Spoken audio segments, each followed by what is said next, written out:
ലോക brilliance, fan theory, hidden details ഇതൊക്കെ ഓടുന്നൊരു ടൈമാണിത്. അപ്പം എൻ്റെ വകയും കൂടെ കുറച്ചിരിക്കട്ടെ എന്ന് കരുതി.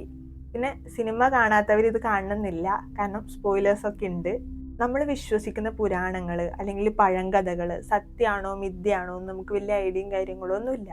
കൊട്ടാരത്തിൽ ശങ്കുണ്ണി എഴുതിയ ഐതിഹ്യമാലയിലെ ഒരു പ്രധാന കഥാപാത്രമാണ് ഈ കള്ളിയങ്കാട്ട് നീലി എന്ന് പറയുന്നത്.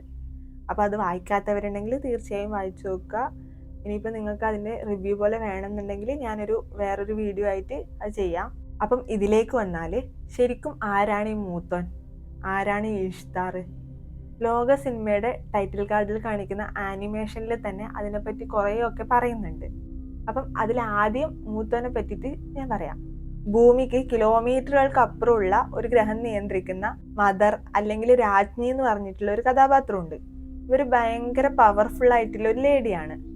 ഈ മദർ മിൽക്കി വേ ഗാലക്സിയിലെ കുറേ ഗ്രഹങ്ങളിൽ ഏറ്റവും പ്രഷ്യസ് ആയ അല്ലെങ്കിൽ അമൂല്യമായ ഗ്രഹം കണ്ടെത്താൻ വേണ്ടിയിട്ട് തൻ്റെ ഏറ്റവും ശക്തനും വിശ്വസ്തനുമായിട്ടുള്ള മൂത്തോനെ മിൽക്കി വേ ഗാലക്സിയിലേക്ക് പറഞ്ഞു വിടുന്നു. അങ്ങനെ ഭൂമിയിലെത്തുന്ന മൂത്തോൻ ഭൂമിയിൽ ജീവന്റെ സ്രോതസ് ഉണ്ടെന്ന് തിരിച്ചറിയുന്നു. അതിനുശേഷം ഭൂമിയിലെ ആദിമ മനുഷ്യരെ തൻ്റെ പവർ യൂസ് ചെയ്തിട്ട് ഓരോ കാര്യങ്ങളും പഠിപ്പിച്ചിട്ട് ഒരു ഹ്യൂമൻ സിവിലൈസേഷൻ സ്റ്റാർട്ട് ചെയ്യുന്നു. എന്നാൽ ഇത് മദർ അറിഞ്ഞാൽ ഭയങ്കര ആപത്താണെന്നും ഒരു നാൾ ഇതൊക്കെ തേടി മദർ വരുമെന്നും മൂത്തോൻ അറിയായിരുന്നു. എന്നാലും മദറിനെ നേരിടാനുള്ള ശക്തിയൊന്നും അന്ന് മൂത്തോനുണ്ടായിരുന്നില്ല. അങ്ങനെ ലക്ഷക്കണക്കിന് വർഷങ്ങൾക്ക് ശേഷം മദർ ഭൂമിയിലെത്തുന്നു.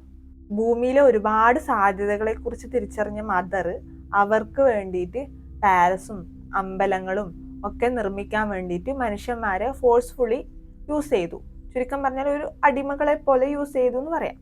അങ്ങനെ വർഷങ്ങൾക്ക് ശേഷം ശക്തി ആർജിച്ച് മൂത്തോൻ തിരിച്ചു വന്ന് മദറുമായിട്ട് ഏറ്റുമുട്ടി മദറിനെ തടവിലാക്കി. അപ്പം ഈ മദറിന്റെ കൂടെ ഉണ്ടായിരുന്ന സേവകരെല്ലാം ഭൂമിയുടെ പല ഭാഗങ്ങളിലായിട്ട് ഒതുങ്ങി. പിന്നീടാണ് പവർഫുള്ളായ ഇഷ്താർ വരുന്നത്. മദറിന്റെ മകളാണ് ഇഷ്താർ. അത് ടൈറ്റിൽ കാർഡിൽ തന്നെ കാണിക്കുന്നുണ്ട്. ആ മദറിന്റെ കൈ പിടിച്ചിട്ട് ഒരു കുട്ടി നിൽക്കുന്നുണ്ട്. അതാണ് ഇഷ്താർ. ഇനി ഇഷ്താറിനെ പറ്റി പറയുകയാണെങ്കിൽ ഈ ഇഷ്താർ എന്ന് പറയുന്നത് മെസൊപ്പൊട്ടോമിയൻ ഗോഡസ് ആണ്. ഇഷ്താറിനെ സ്നേഹത്തിന്റെയും യുദ്ധത്തിന്റെയും ഗോഡസ് എന്ന് പറയുന്നു. ഈ ഇഷ്താറിന് രണ്ടു മുഖമുള്ള സ്വഭാവമുണ്ട്. ഒരു വശത്ത് സ്നേഹവും സൗന്ദര്യവും, മറുവശത്ത് യുദ്ധവും നാശവും എന്ന് പറയുന്നു. ഈ ഇഷ്താർ ശുക്രനുമായിട്ട് കണക്ട് ആയിട്ടുള്ളതാണ്. അപ്പം മേ ബി ഇതിന്റെ സ്റ്റാർട്ടിങ്ങിൽ ആ ആനിമേഷനിൽ കാണിക്കുന്ന മദറും ഇഷ്താറും നിൽക്കുന്ന ആ ഒരു സ്ഥലം ശുക്രനാവാനുള്ള ചാൻസും ഉണ്ട്. മാത്രമല്ല ഈ ഇഷ്താർ എന്ന് പറയുന്ന ക്യാരക്ടർ ഭയങ്കര ഹെവി ആയിട്ടുള്ള ക്യാരക്ടറും ഒപ്പം തന്നെ പവർഫുൾ ആയിട്ടുള്ള ഒരു ഗോഡസും ആണ്. മാത്രമല്ല മൂത്തോന്റെ എതിരാളി കൂടിയാണ്. അപ്പം ആരെയായിരിക്കും ഈ ഇഷ്താർ ആയിട്ട് കൊണ്ടുവരാൻ പോകുന്നത്? ഇനി നമുക്ക് ചാത്തനെ പറ്റിയിട്ട് നോക്കാം. ഈ ചാത്തന് ഒരുപാട് കഥയുണ്ട്. അതിലൊന്നെന്താന്ന് വെച്ചാൽ ശിവന് കൂളിവാക എന്ന് പറയുന്ന ഒരു സ്ത്രീയോട് ഒരു മോഹം തോന്നി. ഈ കൂളിവാക പാർവതീനെ ഭയങ്കരമായിട്ട് ആരാധിക്കുന്ന ഒരു സ്ത്രീയാണ്. അതുകൊണ്ട് തന്നെ ഈ കൂളിവാക ഇത് പോയിട്ട് പാർവതിനോട് പറഞ്ഞു. ഈ പാർവതി കൂളിവാകയുടെ രൂപത്തിൽ ശിവന് വേണ്ടിയിട്ട് കാത്തിരുന്നു. അങ്ങനെ കൂളിവാകയുടെ രൂപത്തിലുണ്ടായ ഇരുന്ന പാർവതിക്കും ശിവനും ഉണ്ടായ കുട്ടിയാണ് ഈ ചാത്തൻ എന്ന് പറയുന്നത്. ചാത്തനെ കൂളിവാകയുടെ കയ്യിൽ ഏൽപ്പിച്ച് പാർവതി മടങ്ങുന്നു. ഒരസുരനെ വധിക്കാൻ വേണ്ടിയിട്ടാണ് ചാത്തൻ ജന്മം എടുത്തതെന്ന് പറയുന്നു. ആ യുദ്ധത്തിൽ ചാത്തന്റെ കൈ മുറിഞ്ഞ് ചോരത്തുള്ളികൾ പൊടിഞ്ഞു. അതിൽ നിന്ന് 400 ചാത്തന്മാരുണ്ടായെന്നും അതിൽ 10 പേര് ആ യുദ്ധത്തിൽ തന്നെ കൊല്ലപ്പെട്ടു. ബാക്കി 390 ചാത്തന്മാരാണുള്ളതെന്നും പറയുന്നു. ഇതിൽ ചാത്തന്റെ കയ്യിൽ കാണുന്ന ടാറ്റു ശനിയാണ്. ഈ ശനി കാലത്തെ നിയന്ത്രിക്കുന്നു എന്ന് ജ്യോതിഷപ്രകാരം പറയാറുണ്ട്, പക്ഷെ സയന്റിഫിക്കലി അല്ല. അപ്പം ചാത്തന്റെ ശക്തികളിലൊന്ന് മിക്കവാറും കാലത്തെ നിയന്ത്രിക്കലാവും. അടുത്ത ചാപ്റ്റർ മിക്കവാറും ചാത്തന്മാരെ കുറിച്ചായിരിക്കും. അപ്പം അത് പറഞ്ഞപ്പോഴാണ് ഓർത്തത്, ഈ ചാത്തന്മാർ എന്ന് പറയുന്നത് ഭയങ്കര നോട്ടി അല്ലെങ്കിൽ കുരുത്തക്കേടൊക്കെ ആയിട്ടുള്ളതാണ്. അതുമാത്രമല്ല ചാത്തന്മാരുടെ നിവേദ്യം മദ്യമാണെന്ന് കേട്ടിട്ടുണ്ട്. ടോവിനോ ഇടയ്ക്കിടയ്ക്ക് കുടിച്ചുകൊണ്ടിരിക്കുന്നുണ്ടല്ലോ. അപ്പം ആ ഒരു റോള് ടോവിനോ വളരെ നന്നായിട്ട് തന്നെ കൈകാര്യം ചെയ്തിട്ടുണ്ട്. ഇനി ഒടിയനെ പറ്റി പറയുകയാണെങ്കിൽ പണ്ട് ഒടിയനെ അസാസിനായിട്ട് ഉപയോഗിച്ചിരുന്നു എന്ന് പറയുന്നു. അതായത് ഇപ്പം ആരോടെങ്കിലും വൈരാഗ്യം ഉണ്ടെങ്കിൽ അവരെ കൊല്ലാൻ വേണ്ടിയിട്ട് ഒടിയനെ ഉപയോഗിച്ചിരുന്നു എന്ന്. ഈ ഒടിയന്റെ വീക്ക്നെസ് എന്ന് പറയുന്നത് വെളിച്ചാണ്. ഒടിയന്റെ സമയം എപ്പോഴും രാത്രിയാണ്. ഇതിൽ ഡീക്വിനെ കാണുന്നില്ല, ബ്ലാക്ക് ഡ്രസ്സൊക്കെ ഇട്ടിട്ട് വരുന്നത്. പിന്നെ മമ്മൂട്ടിയാണ് മൂത്തോന്ന് ഒഫീഷ്യലി അനൗൺസ് ചെയ്തതോടുകൂടി ഇതിന്റെ അടുത്ത പാർട്ട് കാണാൻ വേണ്ടിയിട്ട് ഈഗർലി വെയിറ്റിംഗ് ആണ്. ശരിക്കും പറഞ്ഞാൽ പറഞ്ഞതിനേക്കാൾ പറയാത്ത ഒരു വലിയ ലോകം ഇനിയും ബാക്കിയുണ്ടെന്നുള്ള ഒരു സൂചന ഇതിൽ തരുന്നുണ്ട്. ഇനി ഞാൻ ഇതിൽ നിന്ന് ഒബ്സർവ് ചെയ്തത് ചില കാര്യങ്ങൾ പറയാം. അതിൽ ആദ്യത്തേത്, ഇതിന്റെ സ്റ്റാർട്ടിങ്ങിൽ ആ ആനിമേഷൻ കാണിക്കുന്ന ടൈമിൽ കുറെ കുട്ടികൾ വരുന്ന ആൾക്കാരെ അറ്റാക്ക് ചെയ്യുന്നുണ്ട്. അത് മിക്കവാറും ചാത്തന്മാരാവാം. ഇതിൽ ചന്ദ്ര ബോഡി ഡിസ്പോസ് ചെയ്യാൻ വേണ്ടിയിട്ട് ഒരു ബിൽഡിങ്ങിന്റെ മുകളിലേക്ക് കയറി പോകുന്ന ഒരു സീനുണ്ട്. അത് കണ്ടപ്പം പഴയ യക്ഷിക്കഥയൊക്കെ ഓർമ്മ വന്നു. എന്താന്ന് വെച്ചാൽ പണ്ട് യക്ഷി തൻ്റെ ഇരേനെ പിടിച്ചിട്ട് പനേൻ്റെ മുകളിലേക്ക് കയറി പോകാറുണ്ടെന്ന് അമ്മമ്മയൊക്കെ പറയുന്നത് കേട്ടിട്ടുണ്ടായിരുന്നു. വേറൊരു കാര്യം എന്താന്ന് വെച്ചാൽ ഇതിലൊരു സീനിൽ ചന്ദ്ര ആകാശത്തെ ചന്ദ്രന് സമാനായി നിൽക്കുന്നുണ്ട്. അപ്പം താഴെ ഒരു ബോർഡിൽ സെലിൻ എന്നുള്ള ഒരു നെയിം കണ്ടു. അപ്പം ഈ സെലിൻ എന്ന് പറയുന്നത് അണ്ടർവേൾഡ് ഫിലിം സീരീസിലെ ഒരു കഥാപാത്രമാണ്. ഈ സെലിനും ഒരു വാമ്പയർ ആണ്.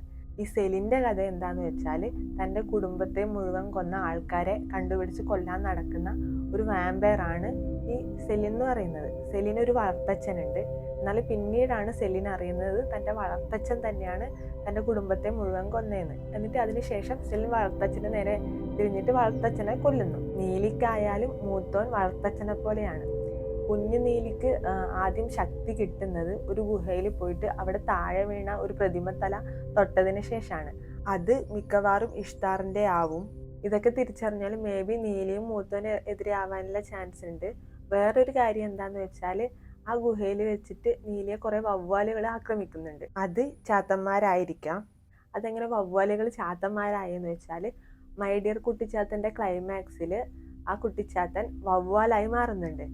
അപ്പം അതിൽ അങ്ങനെ മാറുന്നുണ്ടെങ്കിൽ ഇതിലും ചാത്തന്മാർക്ക് വവ്വാലായി മാറാലോ. സാധ്യതകളാണ് പറയുന്നത്. പിന്നെ ഒരു കാര്യം എന്താന്ന് വെച്ചാൽ ആ ഇടയ്ക്കിടയ്ക്ക് കാണുന്ന ഒരു കാലില്ലാത്ത നായ ഒടിയനാവാനുള്ള ചാൻസ് ഉണ്ട്. കാരണം എന്താന്ന് വെച്ചാൽ ഒടിയൻ വേറൊരു രൂപം എടുക്കുന്ന ടൈമിൽ അവർക്ക് എന്തെങ്കിലും ഒരു കുറവുണ്ടാവും. പിന്നെ സണ്ണി ഷൂസ് കെട്ടാൻ വേണ്ടിയിട്ട് ട്രൈ ചെയ്യുമ്പം ഒരു മജീഷ്യനെ പറ്റിയിട്ട് പറയുന്നുണ്ട്. അത് ടോവിനോനെ പറ്റിയിട്ടാണ്. സ്റ്റാർട്ടിങ്ങിൽ ഒരു ലേഡിയും ചന്ദ്രയും തമ്മിൽ ഒരു ഫൈറ്റ് നടക്കുന്നുണ്ട്. ആ ഫൈറ്റിൽ ആ ലേഡിയുടെ ബെൽറ്റിൽ കൊമ്പനാനയുടെ ഒരു ചിഹ്നം കാണാം.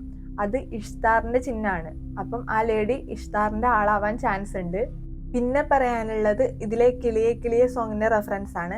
അത് ഇതിന്റെ കോർ റൈറ്റർ ആയിട്ടുള്ള ശാന്തി ബാലകൃഷ്ണൻ തന്നെ പറഞ്ഞിട്ടുണ്ട്. ആ ഉയരങ്ങളിലൂടെ പല നാടുകൾ തേടി ആ ഒരു കണക്ഷൻ ഇതുമായിട്ട് കിട്ടുന്നത് കൊണ്ടാണ് ആ ഒരു സോങ് തന്നെ സെലക്ട് ചെയ്തിടാൻ കാരണം എന്ന് പറഞ്ഞിട്ടുണ്ട്.